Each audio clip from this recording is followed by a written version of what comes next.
Culture is the next strategic frontier for the European Union. And today I'm incredibly proud to present the Culture Compass for Europe. The compass points to what keeps Europe human. It harnesses the power of art, culture, and creativity, celebrating our differences. And this compass is a vision, a Europe for culture and culture for Europe.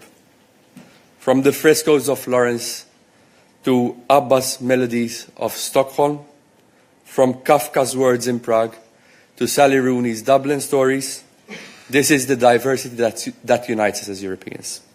And it is the reason why Europe stands as a powerhouse globally in the world. This compass is a result of months of dialogue and reflection with member states, with the European Parliament, but more importantly, with artists and cultural professionals. They are the ones who bring Europe's culture and Europe's spirit to life every day. And Europe belongs to them as much as it belongs to anyone else. This is their culture compass, and it is a compass that gives direction, and one that turns our values into concrete actions. The compass sets 4 key, clear directions for Europe's future. Culture connects, culture works, culture empowers, and culture connects. It translates these directions into 20 flagship actions that make Europe and culture win. I'll walk you through them. The first direction, culture creates. Free artists are the voice of democracy. When people participate in culture, they learn to empathize and to think more critically. I am sure that many of you have felt this yourselves, in a concert, in a theater, or reading a poem. Yet today, artistic freedom faces pressure, both in Europe and beyond. That is why the Culture Compass reaffirms one key conviction.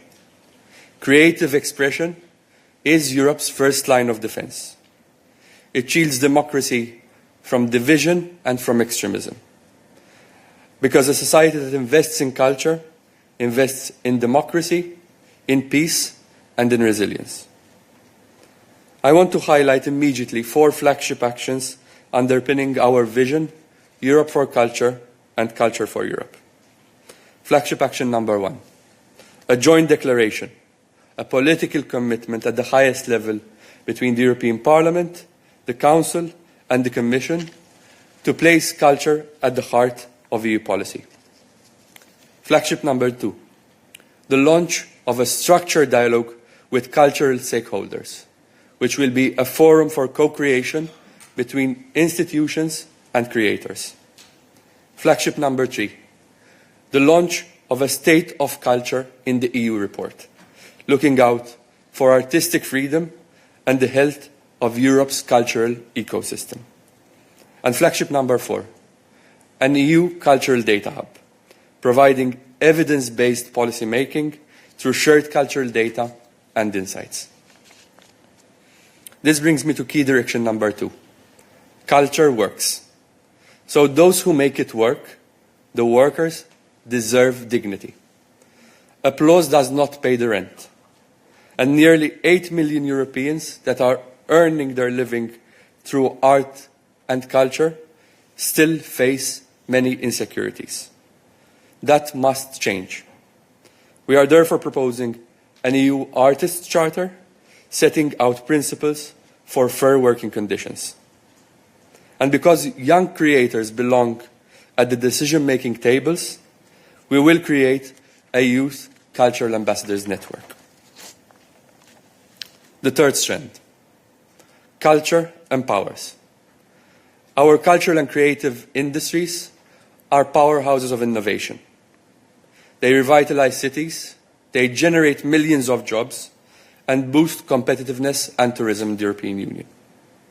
From Valletta to Aarhus, from Lille to Sibiu, the European Capitals of Culture is one shining example of how art transforms pride into prosperity and belonging into growth. And we want to strengthen these initiatives.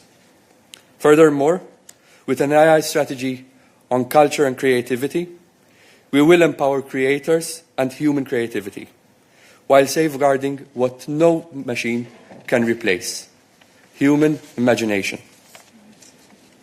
The final direction is called Culture Connects. Culture connects people across borders. It inspires dialogue, trust, and peace. Because Europe's strength lies in ideas, in art, and exchange. This is why we will deliver an EU international cultural relations strategy. And we will leverage the Team Europe approach for culture to deepen cultural partnerships worldwide, making Europe's voice heard wherever creativity opens the doors. And to conclude, culture wins. Every euro invested in culture pays back twice, today and tomorrow. The Culture Compass will come to life if we mobilize existing and forthcoming funding instruments at every level. That's why we are proposing doubling the budget for culture in the next MFF, while we are also exploring other sources of funding, such as private investment, philanthropy, and public-private partnerships. So let us make sure that when we speak of Europe's future, we speak of competitiveness and of security, but also of culture and creativity, which are Europe's true treasures. That is why the Commission is putting forward this Culture Compass, because when culture wins in Europe, Europe wins. Thank you.